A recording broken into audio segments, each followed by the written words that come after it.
And then I have to hit that. What did that just do? Oh, this shut off on me again? Man. Well, I got the recorder going. Oh, good, it came back. So I got the recorder going for the people online so they can hear these announcements I have to make.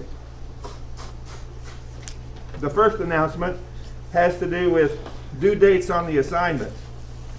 The reason I don't put due dates on them is because I have a bunch of people online who can't just turn the assignment in today because they're watching videos. So I pretty much give them till the end of the week to get the work done. And you guys have the same kind of latitude, I'm going to give it to them. But the deadline for homework, I mean, you can turn it in late, but it doesn't get full credit. But the deadline for getting full credit for your homework is you have to turn it in before we take the test over this chapter.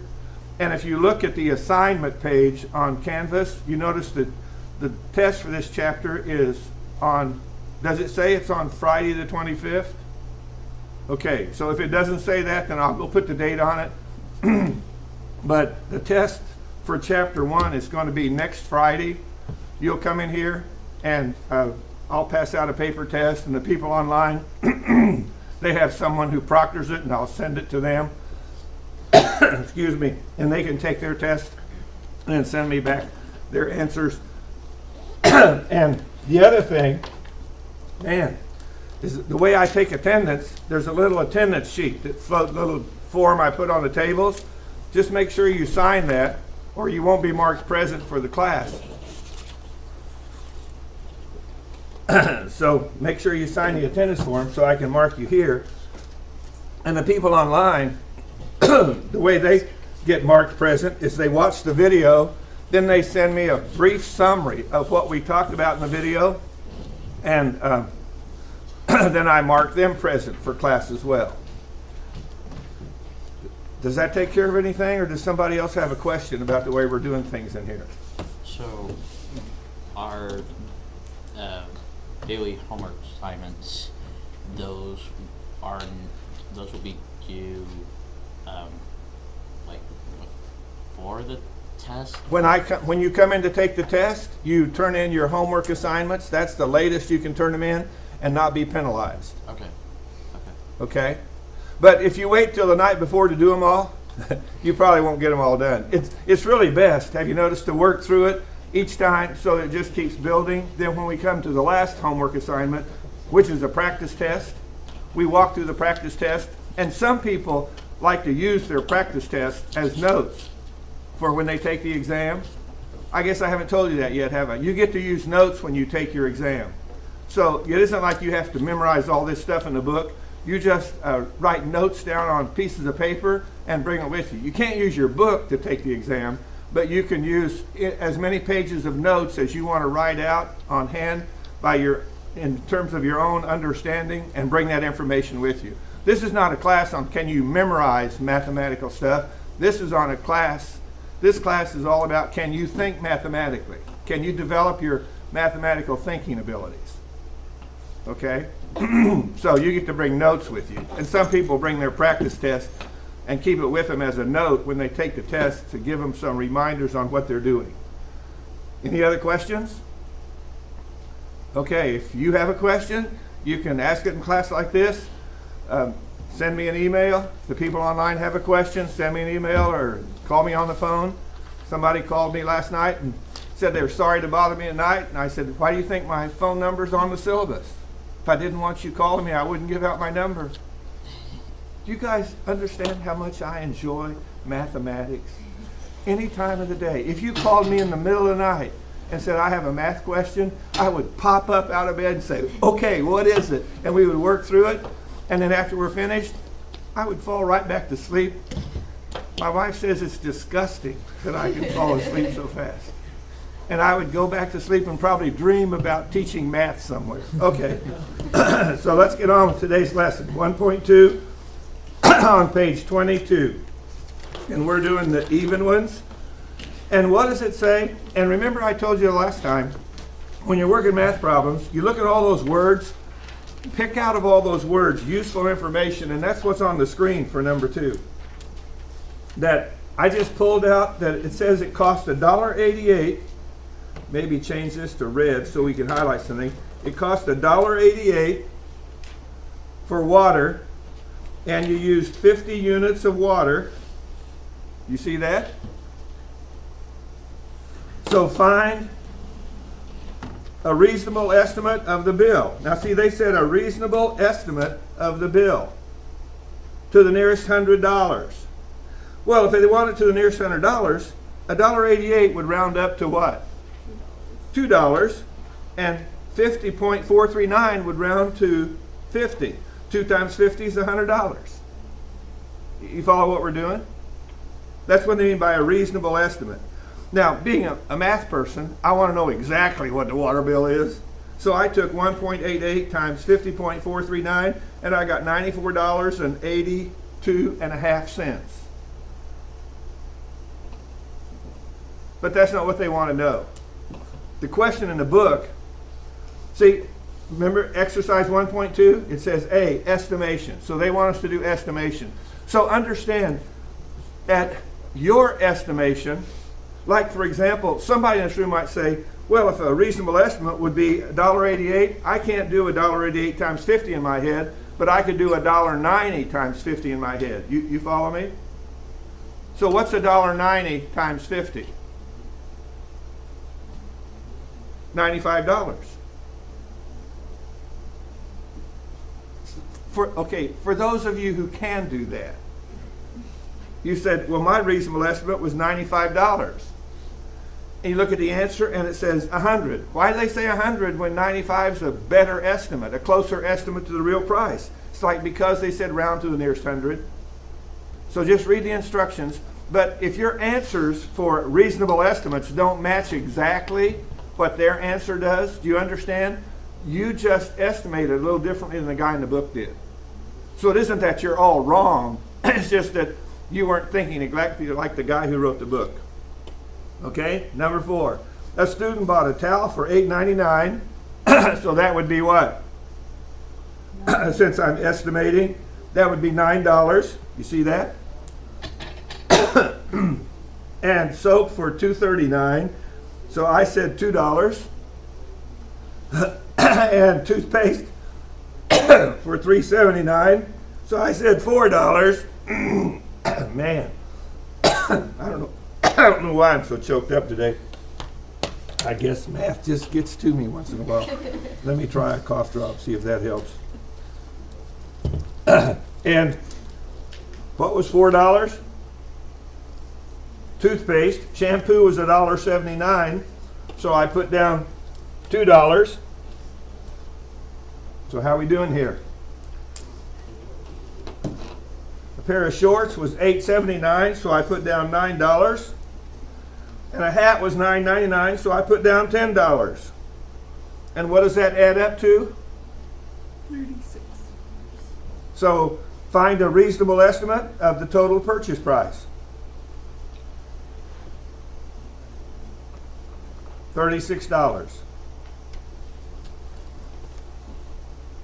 You say, well, I've got $35 in my pocket. I guess I'm going to have to put something back. Yeah, yes, you are.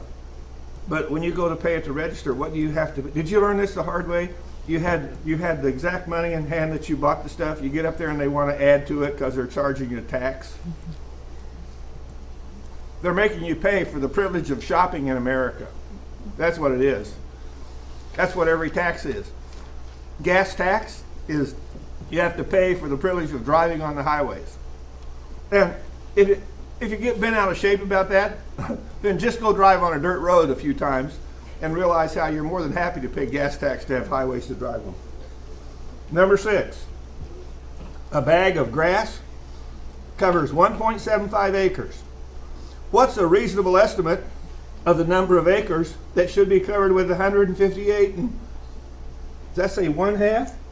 Yeah. 158 and 1/2 bags. Well, if we're doing reasonable estimates, what would you say?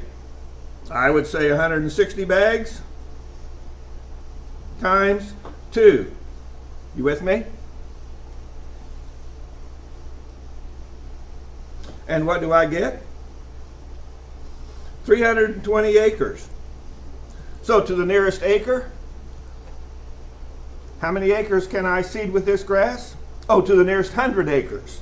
Then it would be, since the book said nearest 100, it would be 300. You follow what's going on? Now, except see, I grew up on a farm where we used to put seed on the pasture. So I'm thinking, I just can't be that careless with it. 1.75 acres is like 1 3/4 acres. So I don't mind rounding up to 160 bags from 158. So I take 1 3/4 times 160. What's 1 times 160? 160. What's 3/4 of 160? 120. So it's 280 acres. So if you have 300 acres, 20 acres of it will not get grass seed. You're going to run out of grass seed before you get to the last 20 acres. So you better buy some more grass seed. I mean, sometimes when you're doing this estimation stuff, they might have an answer in the back of the book that is the answer to the question, but sometimes, you understand, those kind of estimations can get you in trouble, especially if you're trying to put seed on a pasture that's going to feed livestock and 20 acres didn't get any seed on it. My dad told me to go out and put seed on the pasture, and I came back and said, I run out of seed, but that's okay. I just left the last 20 acres to be on their own. He would be all over my case. Anybody here from a farm? He would get in trouble for doing that. So that's when you do your estimation to in fact, probably what I would do is I'd get my calculator out and take 158.5 times 1.75 and get exactly how much it would cover. And since I've rounded up, I'm not even going to have enough for 280 acres. I'm going to be short a little bit because I only have 158 bags, not 160.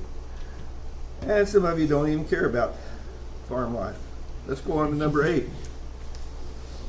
The highest batting average for a season belongs to Hugh Duffy. This is for those who don't like baseball. You go, how can you work it if you don't like baseball? You just work it. Look what it says to do. He played for Boston. Who cares? It had nothing to do with the problem.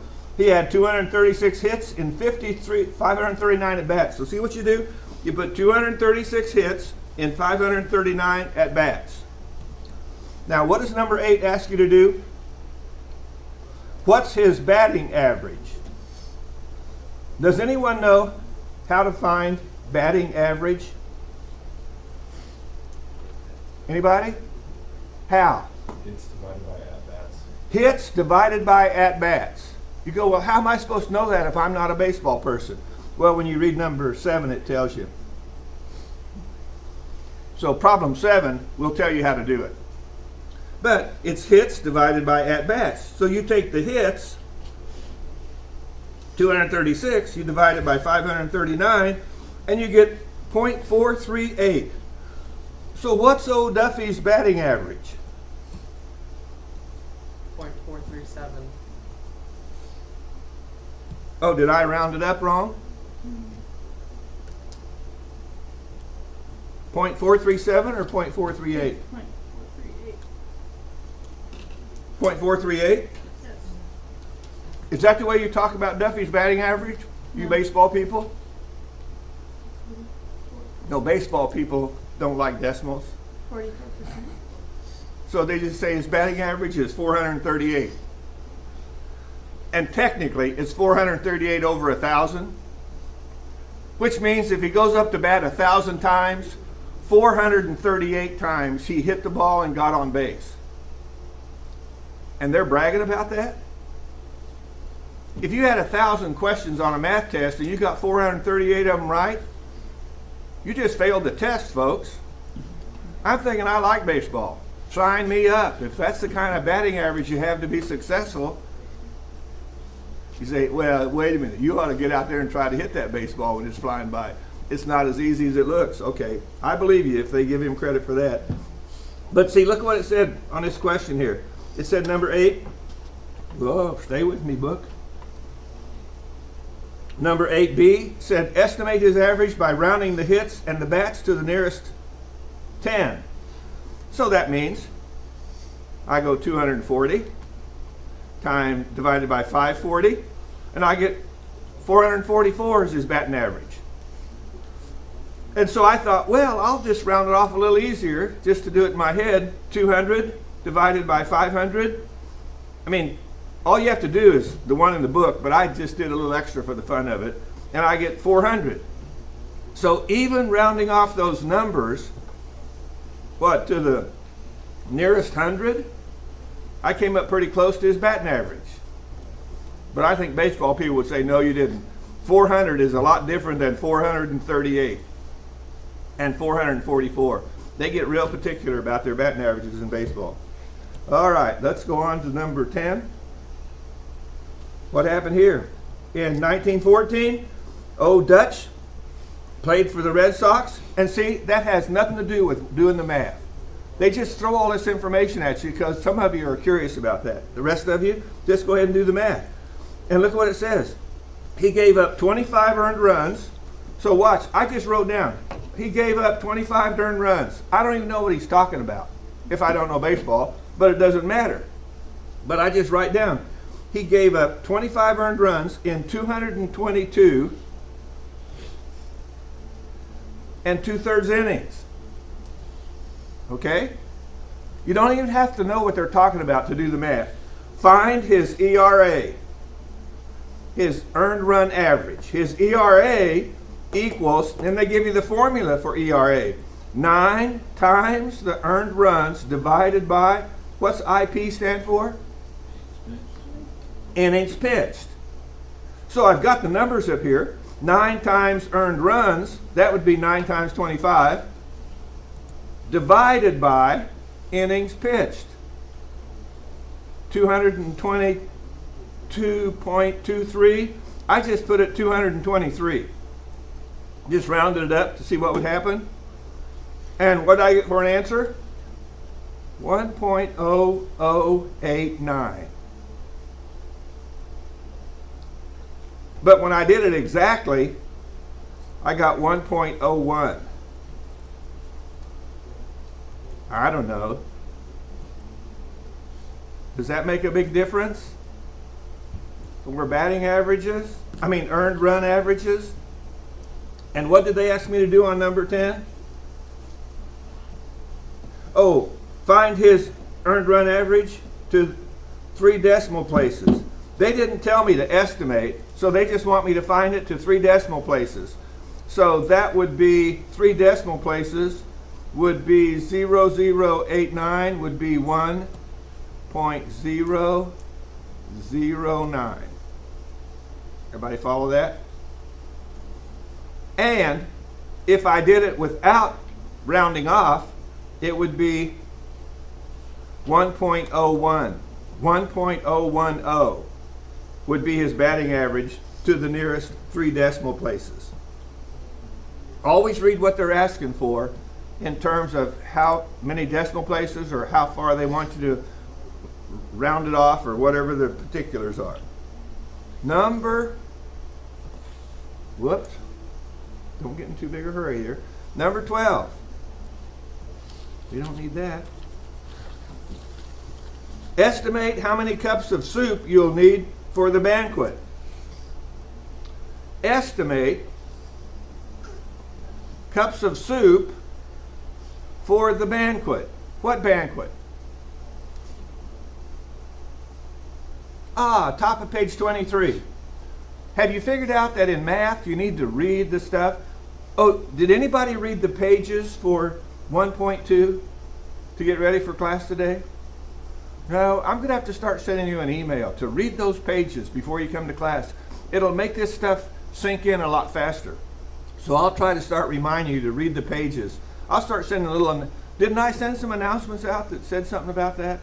You probably need a current announcement, not an old one. So I'll try to do some of that for you. So what does number 12 say? How much will you need for the banquet? Top of page 23. Suppose you're planning a banquet for 100 people. There you go. 100 people. So how much soup will I need for 100 people? I don't know. Well, look back on page 23 at the bottom of the page at the left-hand column. look at soup, and what does it say?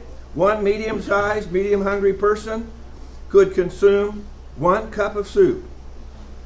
So it looks like if I have 100 people, I need 100 cups of soup, right? 1 cup for each person in the banquet. And what do they want to know? So I need 100 cups of soup. How many gallons of soup do you need? Well, if I need 100 cups and there are 16 cups in a gallon, how would I find how many gallons I need?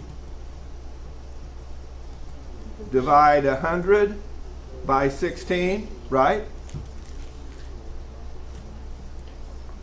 If there's 16 cups in 1 gallon and I need 100 cups, I take 100 cups, divide by 16, and I get 6 2/5 gallons.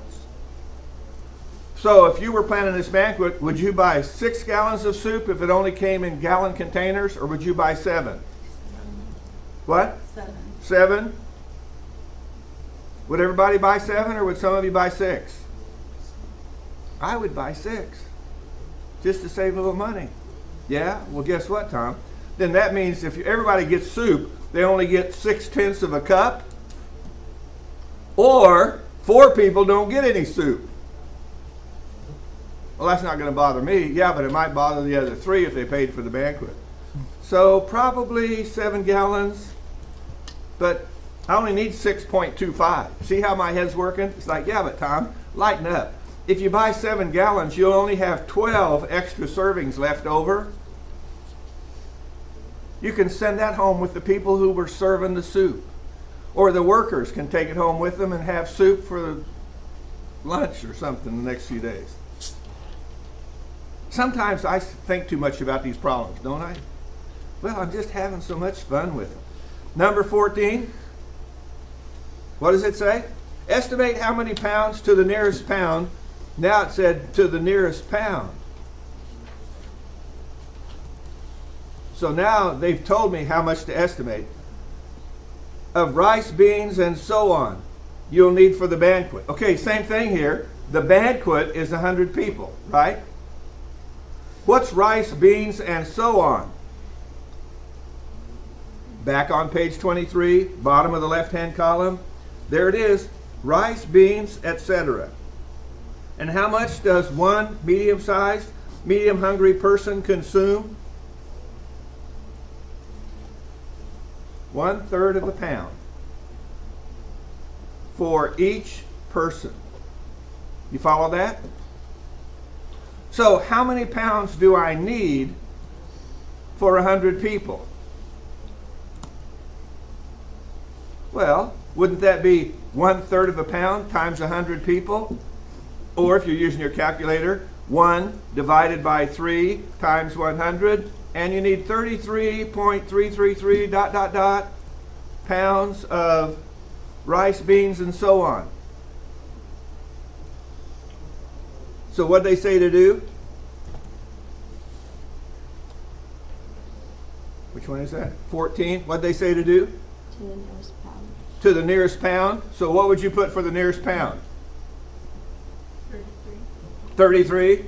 But if you were planning the banquet, you would have 34. If you had a bunch of Brazilians there, you better get 35 or 36. You go visit Brazil. It's a fun place to go. People are so nice.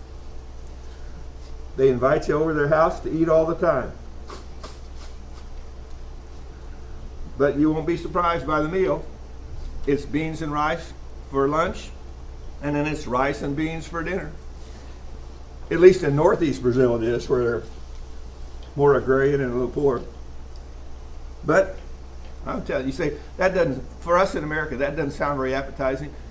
When you taste the beans and the rice they fix over there, it is good stuff. Okay, enough of that. Let's move on to number 18. Does anyone have a question yet? Okay, number 18. Read the meter for today. Okay, I can do that.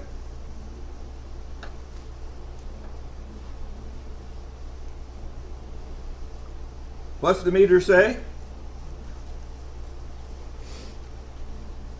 That's not right.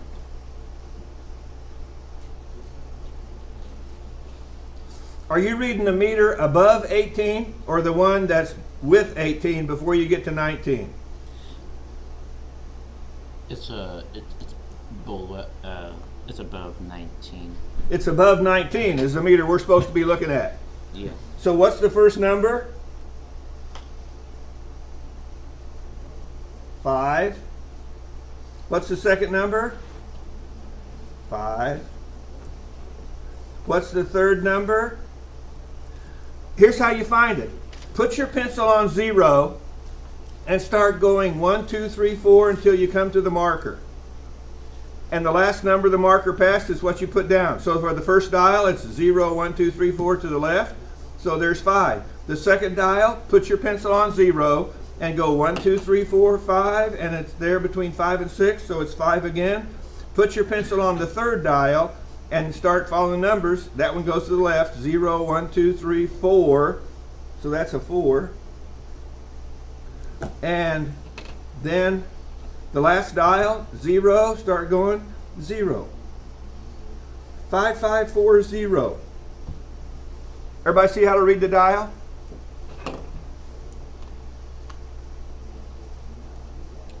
And so yesterday, it was 5501.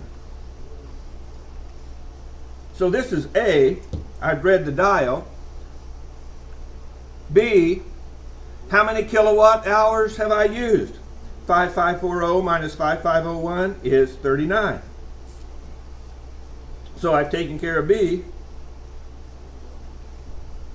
I don't know what all that is. 39. I don't know what all this stuff is on here. We'll just keep going and see what happens. What's C? 8 cents per kilowatt hour. So I take 8 cents times what? 39. 39. And what does that give me? Who's got a calculator?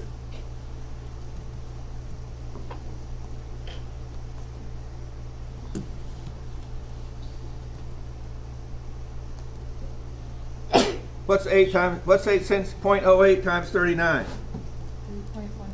What? 3.12. 3.12. So you're spending $3.12 every day for electricity? See why they kept telling us your house when you were growing up? Turn the lights off. Don't walk out of your room and leave the light on. Turn it off. Turn it off. And what happens for D if you paid that much for 30 days? You would just take 30 times 3.12.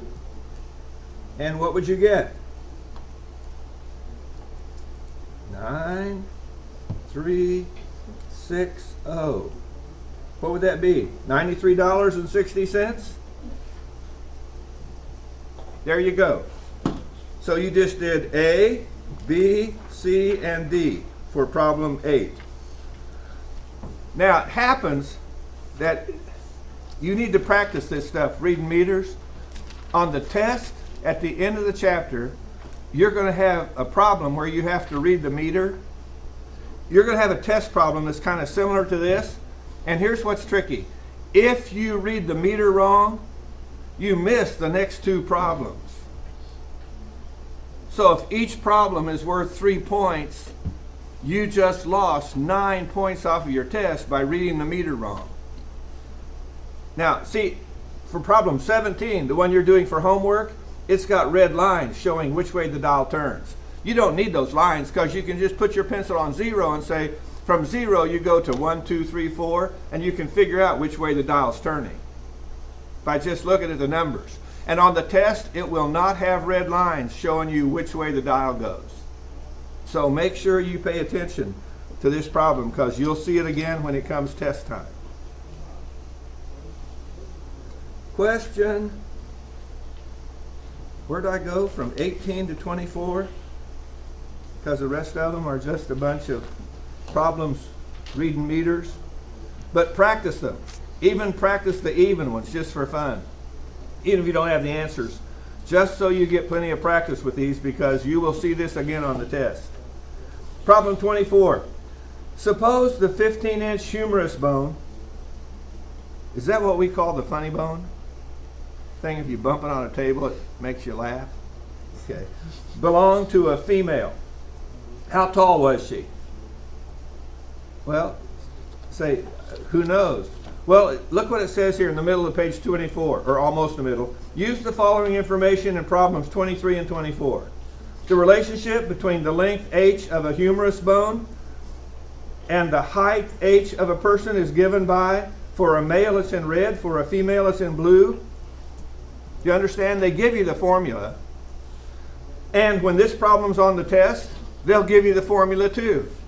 Except they'll give you both formulas, and then you have to read the question carefully to remember which formula you use. Is it a male or a female you're talking about? Since 24 is talking about a female, so we're talking about a female with a 15-inch humerus bone.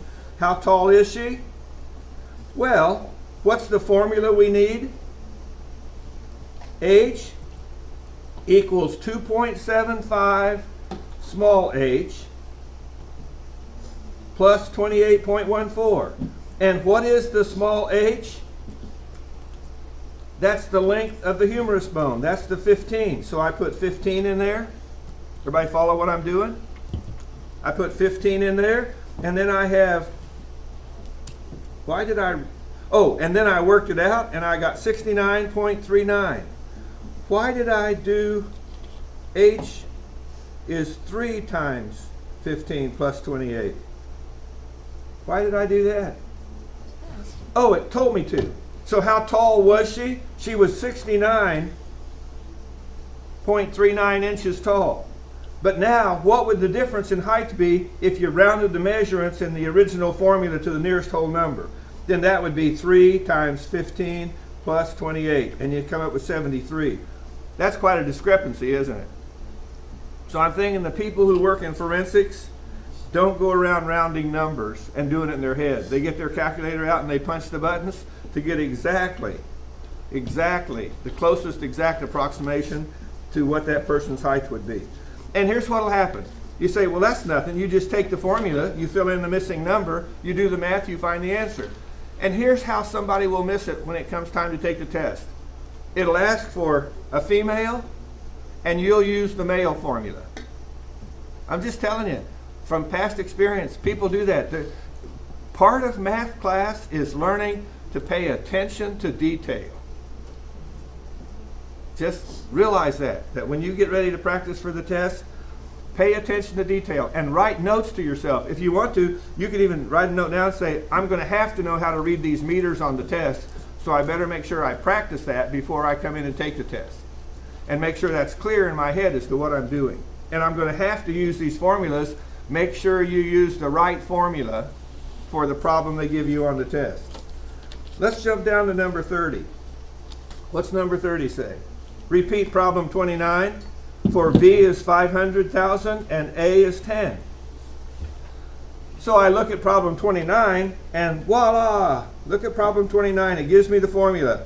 C, what does C equal? 596 plus 0.0019 times V plus 21.7 times A.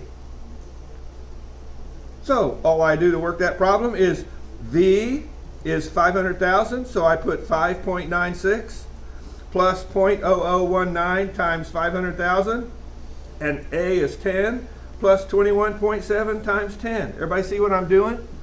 See how I'm just taking the formula they give me and I'm plugging in the numbers. I don't have to know why the formula is there, where it came from.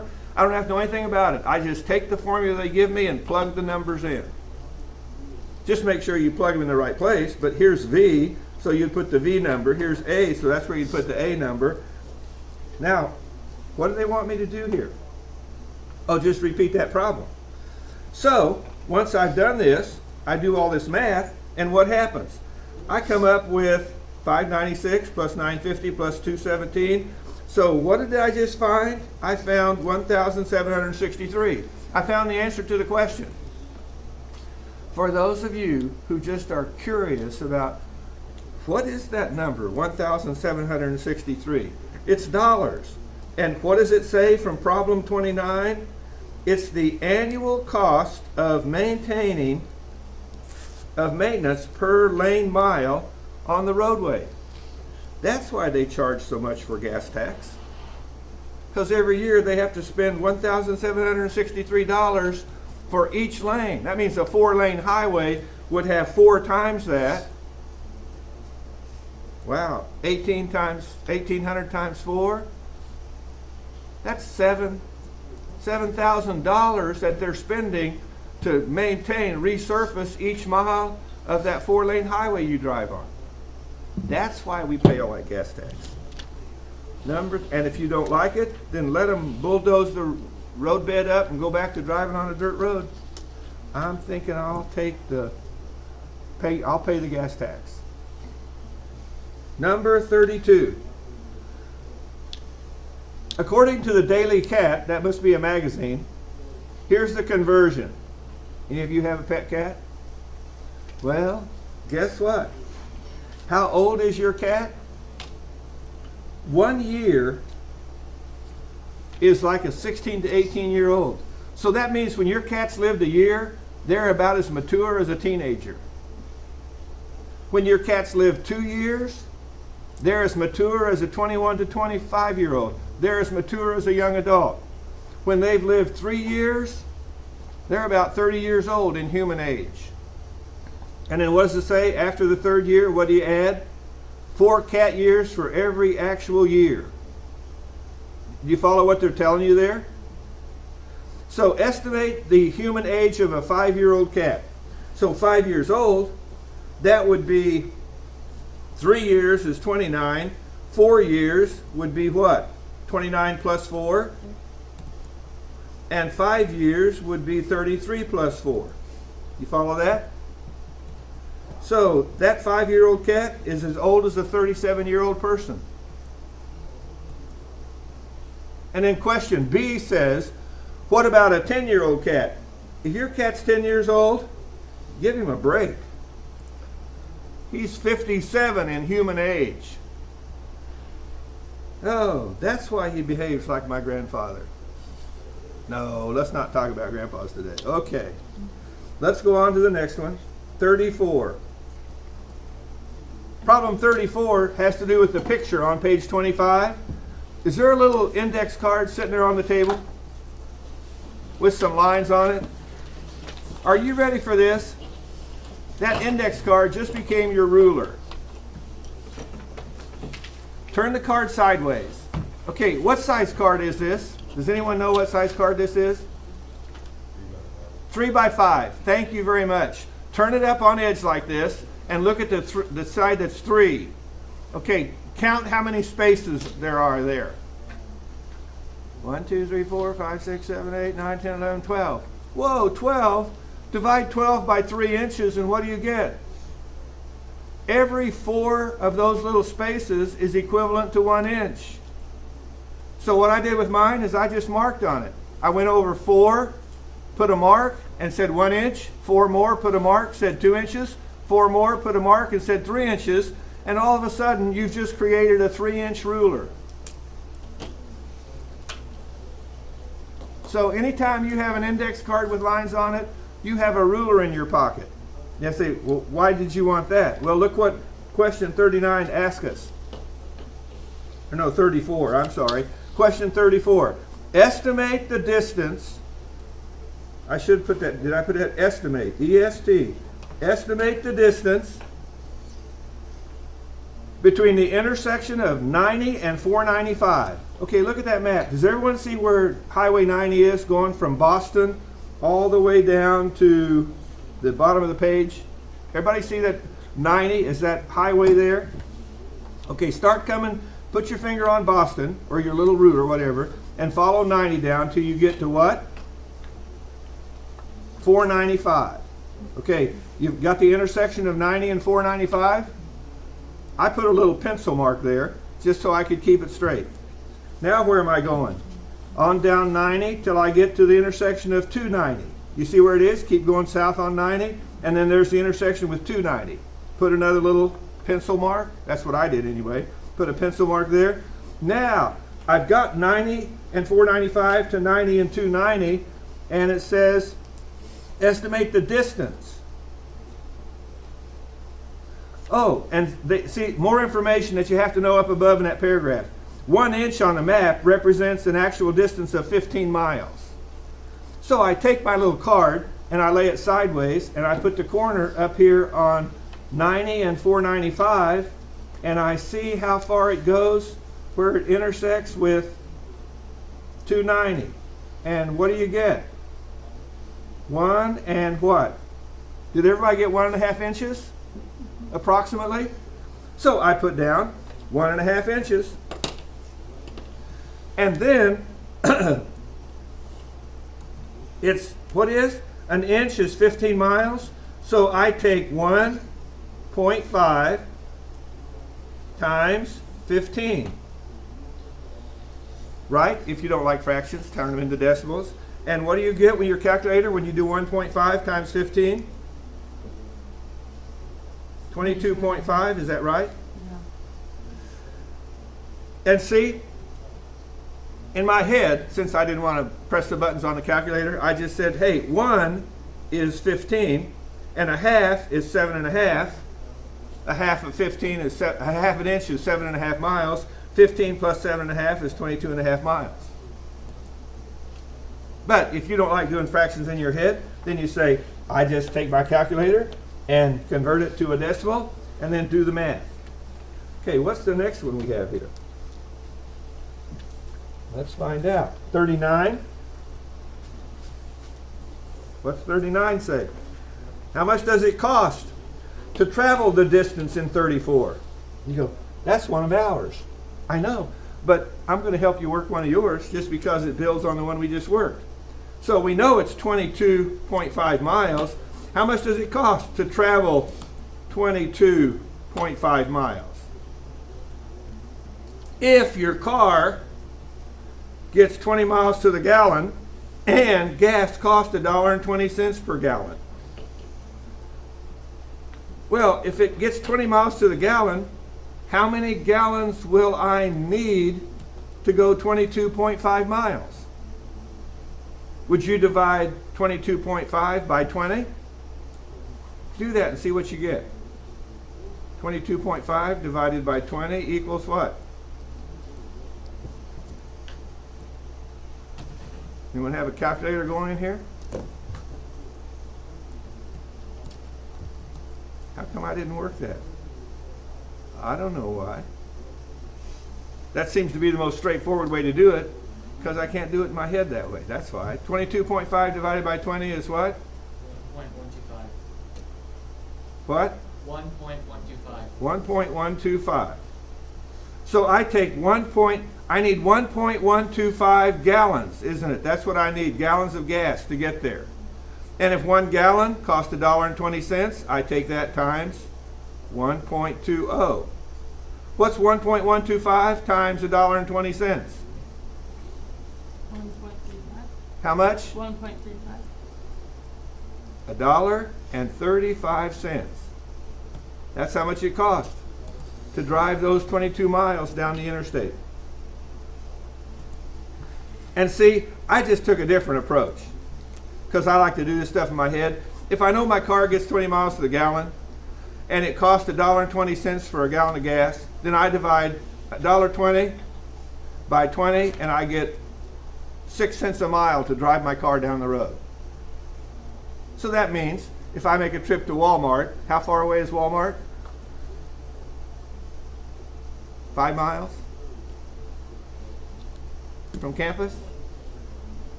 So it costs me 30 cents to drive my car to Walmart and 30 cents to drive it home. So 60 cents. So what's 60 cents? Well, if you make that trip 5 times a week, that's $3. Whoa. So I like to just calculate how much it costs me to drive a car, and then if the gas price changes, I just calculate what it costs me per mile to drive it, and then I just figure out how much it's going to cost me to make this trip. But if you're just doing this problem, you probably want to just take your calculator and just walk through the math that way. Number 44.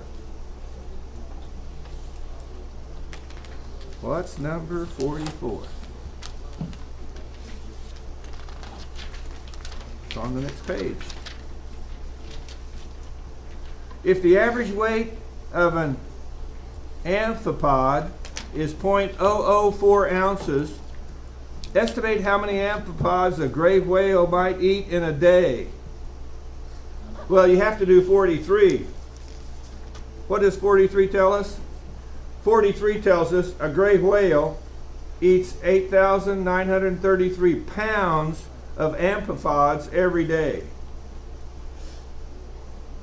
And if there are 16 ounces in a pound, then you take 16 times 8,933 and you get 142,933 ounces of amphipods that gray whale is eating. And if one of them weighs 0.004 ounces, then you divide that number by 0.004, and he has to eat 35,733,250 amphipods every day. That's a lot of amphipods. You would think a gray whale would eat something bigger than those little amphipods, wouldn't you? I don't know, like what, squid or something? Or eat killer sharks. That would make it safer to go swimming. Anyway, everybody follow what we did there? This thing about converting weights, a pound is 16 ounces, so this 8,933 pounds would be 142,933 ounces. Well, we have one last problem before we quit. So that means you stop when you get to 47. What's the BMR for a 120-pound female? Well, look what it says. For a female, you multiply their weight by 10, body weight times 10, and add the body weight. So if she weighs 120 pounds, what's 120 times 10? 1,200. And her body weight again is 120, so 1,200 plus 120 is 1,320. What's BMR stand for? Basic metabolic rate. There you go. I guess that's why she can consume 1,320 calories a day, because is that what she's burning up on a daily basis? So she can consume that much and still maintain her 120 pounds. All right. Well, that's it for today. If you have any questions, stick around. The people online, send me an email. Remember, online folks, once you watch the video, don't just send me an email and say, I watched the video. Give me a little brief paragraph summary of what we talked about in the video.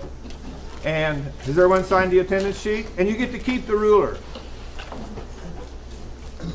Walmart would charge you $1 for one, but I'll just give you a free one.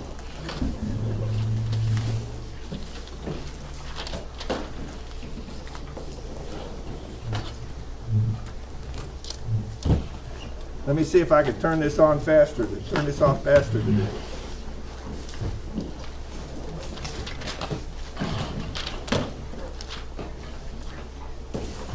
There we go.